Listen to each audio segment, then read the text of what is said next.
الجزائر دخلوا في واحد الفقر، مجاعة تلوح، يعني مجازر يعني يوميا، غابات تحترق بأكملها.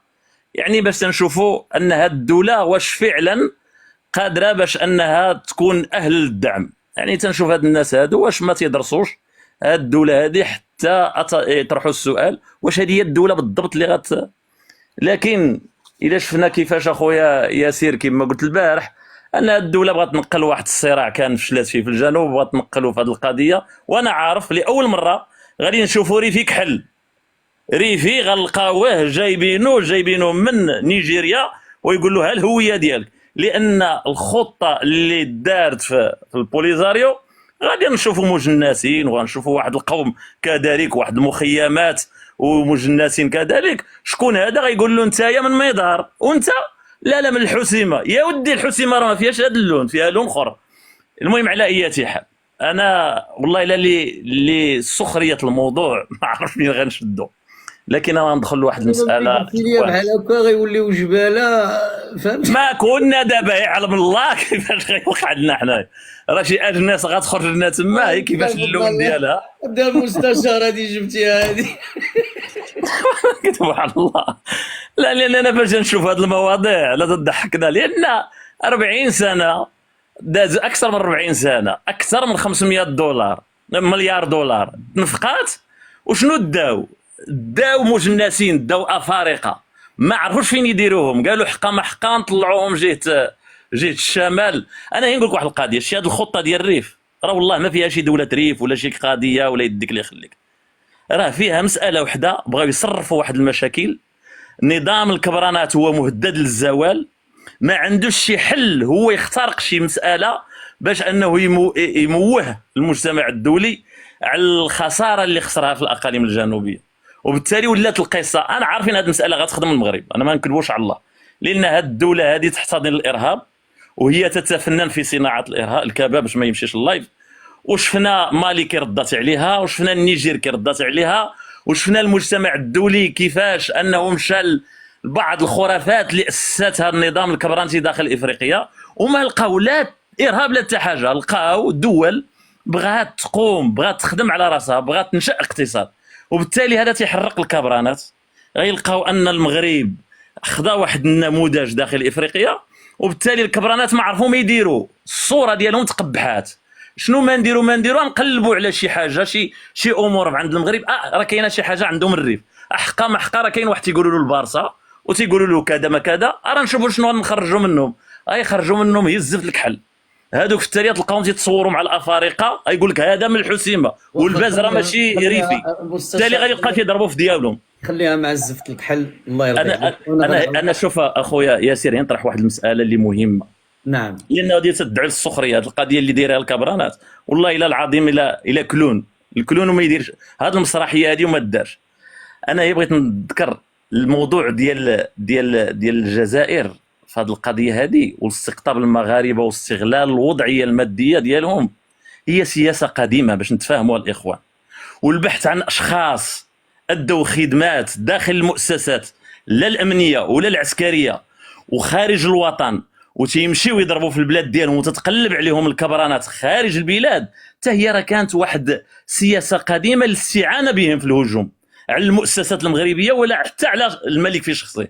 هذه سياسه قديمه عشناها، ما كذبوش على الله، شفنا بعض المسترزقين تيقول لك انا كنت ضابطا، انا كنت كذا، انا كنت كذا، وتطرح علامه استفهام. اش دا هذا؟ حنا تنعرفوا ضابط مغربي الحمد لله المستوى المعيشي ديالو مزيان، الدركي عنده دار فابور، عندي يعني كاين واحد المستوى معيشي زويون. اش جاب هادو لهادو؟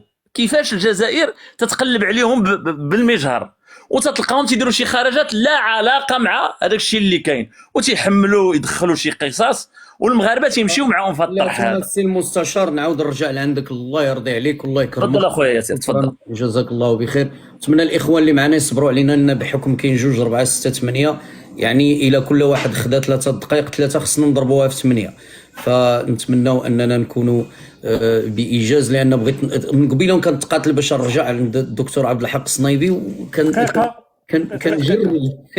تفضل السي عبد الحق. الله يكثر خيرك المستشار. فكرني في واحد الصديق عزيز عليا، هذاك واحد الممثل المغربي عاد عيط لي هاد الايامات، حتى هو راه غندير معاه شي لقاء، هذاك حسن فلان، فكرنا داك صبغوه هو حلو فيا. الحي المحمدي. قال له غا صبغوه هو حلو فيا بهذا الشيء اللي وقع. شوف اخويا بعجاله غير باش تتفاعل مع الاخوان. اولا الريف صعيب على العسكر، الريف صعيب بزاف على العسكر، لان الريف اكثر كلمه يكرهها الريافه هي الخيانه، وعاد الخيانه ومع من؟ مع الجزائر، مع عدو اللي كيكرهوه، يعني كره العامه. ثانيا الريف عباره عن افراد وخاصه الاسر. انا هاد الاسر عرفتهم اخويا ياسر، وعشت معاهم وسافرت معاهم ودخلت لديورهم بشكل يومي. واش انت تقول لي مثلا في مدار الاسره ديال الاسروتي تكون خائنه؟ يستحيل. تقول لي الاسره ديال الشحو تكون خائنه؟ يستحيل. ومعنا هنا ريافه. تقول لي الاسره ديال الطالحي؟ يستحيل. كيهضر معايا ماجد الطالحي الكشاكش ديالو خارجه. تقول لي الاسره ديال الطاوس؟ يستحيل. تقول لي في تفرسيت الاسره ديال الطايع؟ يستحيل. تقول لي في قاسيطه الاسره ديال الدرقاوي؟ يستحيل. تقول لي في افرني الاسره ديال بولخريف؟ نقول لك يستحيل. البوكليين في الدريوش؟ يستحيل. والشن في عين زوره ديال ندوزي مكانيف بن طيب بني وليشك. هادو اصاحبي هادو اسر كلهم اللي عرفناهم حنا واحد ودخلنا للديور ديالهم. هادو ناس اسبوعه يحبون الوطن، يعني لواحد الدرجه اللي ما يمكنلكش انك تصورهم. ثانيا رساله لبعض الاخوان اللي ربما عاطينهم صوره مغلوطه. انا نعطيك واحد القصه عشتها انا اخويا ياسر، انا عشتها باش تعطيك القيمه على هذا الملك اصاحبي. راه حنا راه بعض المغاربه ما كيعرفوش هذا الملك اصاحبي. راه واحد الشخص اصاحبي عاطف لواحد الدرجه لا يمكن انك تتصورها. واحد المره الناس ديال الميدار اكيد غيكونوا معنا لان الريافه حاضرين هنايا. واحد الليله يا خويا ياسر جا واحد خينا داير عنده واحد المرسيدس 190. السلام عليكم. انا من ميضار الباز، مولود من ميضار، من بني راك خالي يا مولود، راك خالي، راه ذكرت ميدان عرفت كتهضر، راك خالي. واش مولود الباز الاستاذ الجامعي ولا واحد اخر؟ لا انا المدير الذي كان في مدرسه ديال الخيريه ديال الناظور. لا راني في ميضار. لا ودني الباز راه كاين واحد الباز استاذ جامعي ياك، وهرا في الدار البيضاء هذاك حتى هو من ميضار. وعندنا شي وكاين واحد الباز اخر راه في جامعه محمد الخامس. وعندنا واحد الباز اخر اللي كان شاد الخيريه الاسلاميه ديال الناظور ياك. لا هذاك وحده هذاك. انا من ميضار. هو الباز. انا كنت مدير مدرسه ابتدائيه باش نقول لك. فيش مدرسه؟ موسى بن نصير. تبارك الله والناس. واحد المره اذا تعقل سيدي مولود كان واحد خينا بواحد السياره، كنقول لك في 2009 2010 كان واحد 190. والا تعقل راه كان ما عرفتش كنتي في ذاك الوقيته تما كسيدي مولود ولا لا. وكان كان كان كان اوفر دوز مع شاب تناول شي حاجه ماشي هي هذيك وطالق كيشك افون اوفر دوز وطالق كيشك.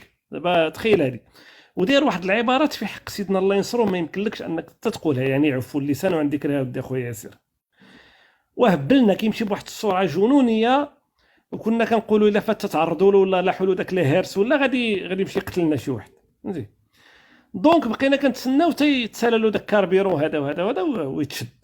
ما ضعنا تشد مع داك 6 7 الصباح وهذا ليكزامان سيتوياسيون هذا هضره ما ضعنا. تصور اخويا ياسير، وهذه الهضره ما خصنيش نقولها ولكن باش ياخذوا باش تشوف الصوره ديال سيدنا كي دايره. تصور جات تعليمات قال لك تابعوه بمخالفه قانون السير والجوله. هذاك الشيء ديال السب وهذا لا ما ديروش كاع. تنازل ملك البلاد على السب ان واحد يسبهم هذا بداك السب قال لك مسحوا داك الزمر وصافي. اذا هو السي عبد الحق ان هناك مذكره لوكلاء الملك في هذا الصدد، وانا يعني حتى كانت مذكره ووزعت في قضيه المتابعه في قضيه السب او شيء من هذا القبيل. انا كنقول لك هذه حاضر عليها. انا كنت قائد ديال بني توزين، عرف السي مولود قبل ما تولي ميدار بشويه وهذا وبلديه. كانت جماعه ميدار وتفرسيت وازلاف وقاسيطه وافرني كانوا 5 ديال والشواري والشيخ عماد الله يرحمه. والشواري مازال سي هذا باش يكون راه كان يعفو، اما الدستور راه تيعاقب على السب باش ما يكونش الاخوان. سيدنا راه ما تنازلش على وني في لحظتها المستشار ماشي زعما غدا امام المحكمه، الو با كيستيون. الله عرفتي يسامحك. اللي تيسجل الكلمه ديالك السي الصنايبي وغيقول لك حقا الصنايبي راه قال تيدعم وكذا، راه دايرين كيفاش شي كندعم؟ كيفاش زعما تيقول لك زعما راه تيقول لك تيسقط اللي بغى يسب الملك راه ما يتابعش، راك لا عارف لا راه لا كاين لا صحاب. لا لا، انا هضرت كنقول لك كيفاش هاد العطف، هاد المساله ماشي كنقول لك انها تكون يعني اون كوتوم، واني كنقول لك انا كنصور هاد الناس اللي كيحاولوا يصوروا للناس وخاصه لبعض الريفيين ان المغرب بلد ديكتاتوري، وبان هذا واللي يهضر يرعفوا يقطعوا له الراس والاعتقال والقرعه، شرف الله قدركم كما قال السيد الاخ ديالنا. كنقول لهم راه الوضع راه وضع اخر، راه الوضع راه مبدل، ماشي هي التطبيع واني ماشي هي داك الصوره. ثانيا وهو يعرف السي مولود الباز، كان واحد الصراع في 2009 ما بين، عقلتي على المشكل ديال العماله ما بين الدريوش وميدار اخويا مولود، تعقل سي نعم. مولود. عقلت ذاك تصور الصراع. واحد الصراع ما يمكنلكش تصور، وكان اضراب واغلاق المحلات ومهم. وحنا كنهضروا دابا كنقولوا كيفاش ان يجي واحد يقول لك الريف على الانفصاليين هو صراع على من يحتضن عمالته وممثل رمزا من رموز السياده ديال البلاد. نعم. عماله فيها عامل ممثل صاحب الجلاله، غادي الناس كتحارب شكون اللي ياخذ هذا الشرف، من يحظى بشرف احتضان مقر العماله الجديده اللي هي المقر الجديده اللي غتسمى المقر ديال العماله الدريوش، واللي دات راه ما كيعرفش السي مولود تقريبا دارت اميش ما يعني ما بين الدريوش ودارت ما بين ميدان، ياك المقر ديال السي مولود. وفي الأخير اتفقت يعني القبيلتان الرئيسيتان في إقليم دروش، قبيلة بني توزين وقبيلة مطرسان، على تقسيم المصالح الخارجية للعمالة، مجموعة من المصالح في ميضار ومجموعة أخرى في الدريوش. وميدان راه كتعرف ميدان راه قديمه في المصالح الخارجيه تقريبا كلهم كانوا في ميدان. نعم. حنا غير بغينا نقولوا هذا الشيء هذا، نقولوا كيفاش هاد الصوره ديال المغرب، هاد الصوره ديال بلادنا، هاد الصوره ديال الملك ديالنا، وقس على ذلك الكثير ديال الصوره ديال الانسانيه ديال هذا الملك. وانا غنقول لك اخويا ياسر، اقسم لك بالله العظيم، غادي تسمع هذا العام الجواب ديال الريافه، غادي تكون واحد الحاله ديال النفير نحو المغرب ما عمرك ما غتشوفها. لا احنا بغينا وعقل. الجواب ان شاء الله يكون في اوروبا قبل ان يكون في المغرب، ويعتبروا وحتى اللي غيجيو كما يريد ان يعتبرونا. نريد من ابناء الريف وابناء المغرب جميعا ان الجواب سيسمعه الكلاب الضاله في اوروبا، في المانيا وبلجيكا وفرنسا، قبل ان يسمع في المغرب.